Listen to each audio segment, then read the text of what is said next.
আমি আপনাদের সবার মুখ থেকে আওয়াজ শুনতে চাই, সবাইকে দিয়ে চাকরি হয়, সবাইকে দিয়ে ব্যবসা হয়, সবাইকে দিয়ে বিদেশ হয়। এখন আল্লাহ আপনার তকদিরে লিখে রেখেছেন ব্যবসায় আপনার উন্নতি হবে, কিন্তু আপনি মনের মধ্যে বসায় রাখছেন আমি চাকরি করব। এখন দোয়া করেন আল্লাহ চাকরি দাও, চাকরি দাও, চাকরি দাও, চাকরি দাও। আল্লাহ কয় তোর লাইন রাখছে আমি ব্যবসায়, তুই চাকরির দিকে দৌড়াস কা। এখন বেজালটা কে লাগাইছে? আমরা বেজালটা কে লাগাইছে? যদি আমরা সেই দোয়াটা এমন ভাবে করতাম, মাওলা আমাদের ভবিষ্যৎ আমাদের জানা নাই, কোনটা ভালো কোনটা মন্দ আমরা কিচ্ছু বুঝি না, আজকে ভালো মনে হয় কালকে যাইয়া খারাপ প্রমাণিত হয়, কিচ্ছু জানি না। মাওলা আমার জীবনে কিছু চাওয়ার নাই, আমার সমস্ত জীবন, সমস্ত স্বপ্ন, সমস্ত আশা, সমস্ত চাওয়া তোমার রহমতের খুশির উপর ছেড়ে দিলাম, তুমি দয়া করে যা দাও সেটাতে আমি খুশি হয়ে যাব। তাইলে কি আর কোনো নির্দিষ্ট চাওয়া থাকতো? কথা বলেন না কেন? মা বাবারে কলঙ্কিত কইরা বাইরে জায়গায় বিয়ে কইরা 6 মাসও টিকতে পারে নাই, এমনও অনেক কাহিনী।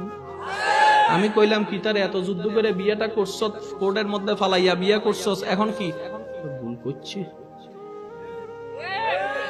আমাদের সিদ্ধান্তের মধ্যে সঠিকও হতে পারে, একটু সবাই মিলে বলেন না ভাই, আমাদের সিদ্ধান্তের সঠিকও হতে পারে, ভুলও হতে পারে, কিন্তু আল্লাহর সিদ্ধান্তে কখনো ভুলের বশ পর্যন্ত আসতে পারে না।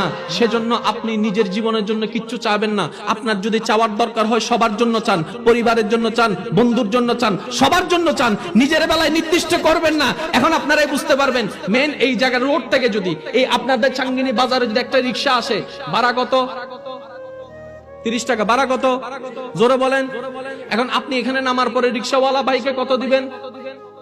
যতটুক কথা ততটুকুই।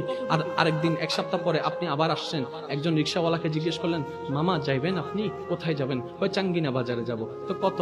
তখন উনি বললেন বাবা খুশি হয়ে দিবেন আর কি, খুশি হয়ে দিবেন আর কি। সত্যি করে বলেন ইমানদার ভাইয়েরা, এখানে নামার পরে কি 30 দিবেন নাকি কম দিবেন না বেশি দিবেন? পিছনে কয়েকজন কইতেছে সুযোগ পাইলে কমও দিও। কম দিবেন নাকি 30 দিবেন না বেশি দিবেন?